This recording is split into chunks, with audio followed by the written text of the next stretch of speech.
Olá! A atrofia muscular espinhal é uma doença rara caracterizada pela degeneração e perda de neurônios motores da medula espinhal e do tronco cerebral. Essa doença tem um dos tratamentos mais caros do mundo. O remédio pode custar cerca de 12 milhões de reais. Para conhecer melhor sobre essa doença e os possíveis tratamentos, eu converso hoje com o especialista em pediatria e genética médica e professor do curso de medicina da Faculdade Evangélica Mackenzie do Paraná, Salmo Raskin. Obrigado pela sua presença, doutor. Eu que agradeço a oportunidade. Doutor, o fato da AME ser uma doença rara, ela é de mais difícil diagnóstico? Sem dúvida, sem dúvida. Isso acontece por uma série de motivos, e na AME não é diferente.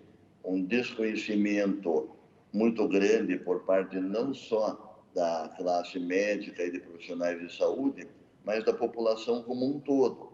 Então, há um desconhecimento geral sobre as doenças raras, o que faz com que os próprios pais muitas vezes não tenham ideia do que está acontecendo e, às vezes, até os médicos podem não conseguir compreender que está acontecendo uma doença rara como essa com aquele paciente que eles estão atendendo. No caso, por exemplo, quando a gente fala de doença rara, obviamente que existe uma série de exames que precisam ser feitos, mas um médico com conhecimento que o senhor tem, por exemplo, especializado nessa área, olhando o paciente, olhando a pessoa, o senhor já consegue detectar, consegue desconfiar de alguma coisa? Falando-se de doenças raras em geral, sim, né? Mas acontece que o médico que é treinado para fazer esse reconhecimento é o médico geneticista, e essa especialidade é a que contém o menor número de médicos no Brasil entre todas as especialidades médicas.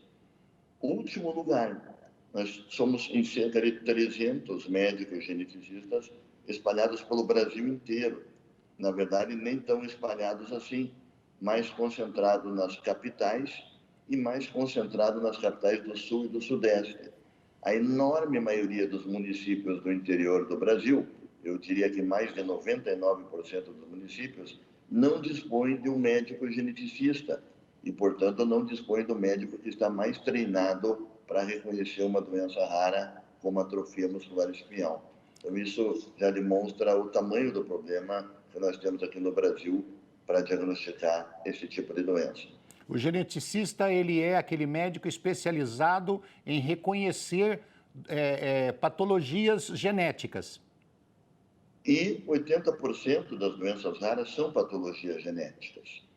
Por isso, quando você fala de doenças raras, quase que você está falando de doenças genéticas, visto que 80% das doenças raras, como a atrofia muscular espinhal, são doenças genéticas. Então, o genetista treinado para reconhecer doenças genéticas, então ele está treinado para reconhecer 80% das doenças raras.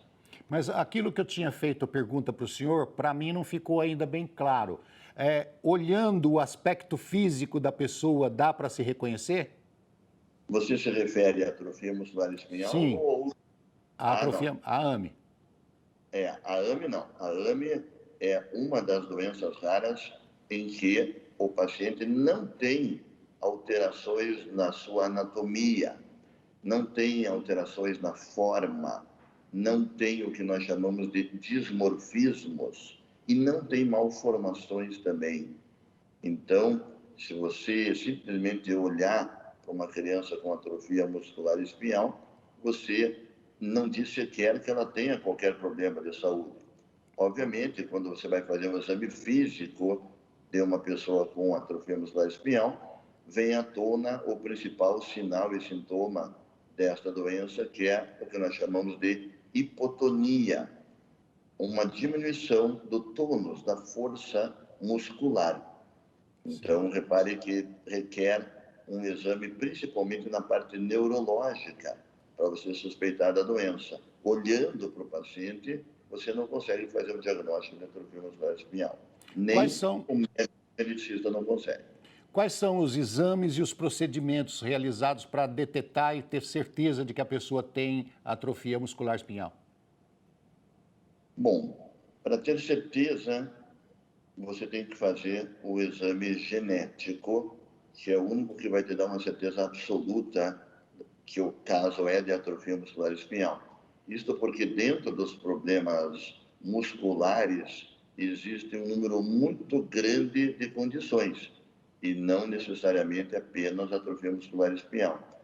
Porém, o teste do nosso material genético, ele pode ser solicitado e pode ser então realizado visando olhar especificamente a região do nosso material genético que está alterada no caso da atrofia muscular espinhal, que na maioria das vezes é um ponto dentro do cromossomo de número 5. Este acaba sendo o exame definitivo, porque um resultado alterado desse exame confirma definitivamente o diagnóstico de atrofia muscular espinhal. Eu conversando com o senhor agora, eu percebi que a dificuldade é enorme, é maior do que eu imaginava, porque se ela não tem nenhuma aparência, não tem nenhuma característica física que assim, diga que aquela pessoa tem, a pessoa só vai descobrir quando a doença começar a agir nela, né? Começar a ter a distrofia muscular. É verdade o que você reparou, mas tem que chamar atenção que essas crianças têm esse problema no tônus muscular, na força muscular, que quando você compara uma criança da mesma idade com outra que não tem atrofia muscular, seja com um dia de vida, seja com 4 meses de vida, ou seja com um ano de vida, fica bem claro que há um problema gravíssimo no tônus muscular. Mas isso ainda não é o suficiente para se fazer o diagnóstico desta condição, atrofia muscular espinhal. Bom, falando do tônus muscular, então a gente precisa explicar melhor para os nossos ouvintes, os nossos telespectadores, de que é a perda da força, né? O tônus muscular é a perda da força. Essa doença, ela é progressiva? Ela é progressiva, né? O nome dela mesmo é atrofia muscular espinhal progressiva, porque, como o próprio nome já diz, progressivamente vai havendo uma perda desses neurônios motores, que são responsáveis, entre outras coisas, pelo tônus muscular, e a pessoa vai, então, progressivamente perdendo a força muscular, podendo chegar a uma situação onde ela perde a força de praticamente quase todos os músculos do corpo e não consegue se movimentar.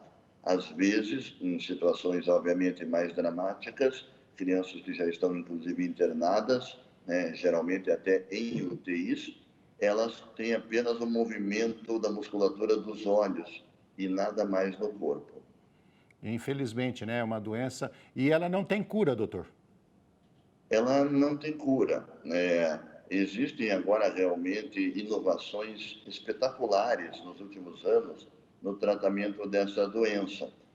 Eu convivi durante décadas como médico geneticista, atendendo pacientes com essa doença e só se podia dar o suporte para os sinais e sintomas, por exemplo, a insuficiência respiratória, que muitas vezes vem junto com o problema do músculo diafragma não funcionar direito. Mas nos últimos anos houve uma revolução no tratamento dessa doença. Acho que eu não estaria exagerando em dizer que de todas as 6.000 doenças genéticas, esta é a que teve a maior revolução no que se refere a tratamento nos últimos 3, 4 anos, porque surgiram mais de um tratamento com capacidade de bloquear esta progressão inexorável do problema da doença e alguns tratamentos, eles podem até evitar que esses problemas da falta de força e do desenvolvimento neurológico se desenvolvam. É tão cedo ainda, né, na história do tratamento dessas doenças, que nós ainda não podemos usar a palavra cura. Mas dentro desses tratamentos, existem alguns que pelo menos lembram a cura. Né? Não, Porque, o senhor já está me deixando muito feliz, porque eu sou um eterno otimista, certo? E sim, pelo que o senhor falou, se ela pode bloquear a progressão da doença, ou seja, ela estabiliza e ainda com a ajuda de uma boa fisioterapia, para mim nós estamos chegando muito próximo da cura. Estamos sem dúvida a caminho da cura, e para isto várias coisas ainda precisam acontecer. Mas a primeira é aquela que nós estamos conversando aqui, que é o primeiro degrau. O primeiro degrau é o diagnóstico, né? Porque Sim. se você não sabe, né, que a pessoa tem esta doença, obviamente ela não vai receber esse tipo de tratamento, né? Então, em primeiro lugar, a suspeita e a confirmação diagnóstica, e depois o acesso a esses medicamentos, porque são medicamentos caros. A maioria dos medicamentos para doenças raras são caros, justamente porque eles vão ser aplicados por um número pequeno de pessoas, né?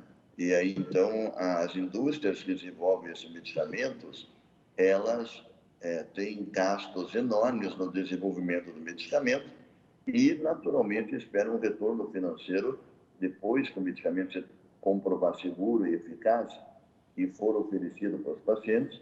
Obviamente, a indústria espera um retorno do medicamento. E é muito diferente, então, você ter um preço para um medicamento para diabetes, onde, infelizmente, milhões de pessoas no planeta têm diabetes, do que o preço do medicamento para atrofia muscular espinhal, que é uma doença rara. Portanto, não tem processo produtivo, né? Exatamente. Tá. E há que ter algum retorno, e esse retorno acaba sendo naturalmente, eu usaria essa palavra, em cima dos poucos pacientes que têm essas doenças raras. Tá certo. Estamos conversando com o especialista em pediatria e genética médica e professor do curso de medicina da Faculdade Evangélica Mackenzie do Paraná, Salmo Raskin. Nós vamos para um rápido intervalo e voltamos já já.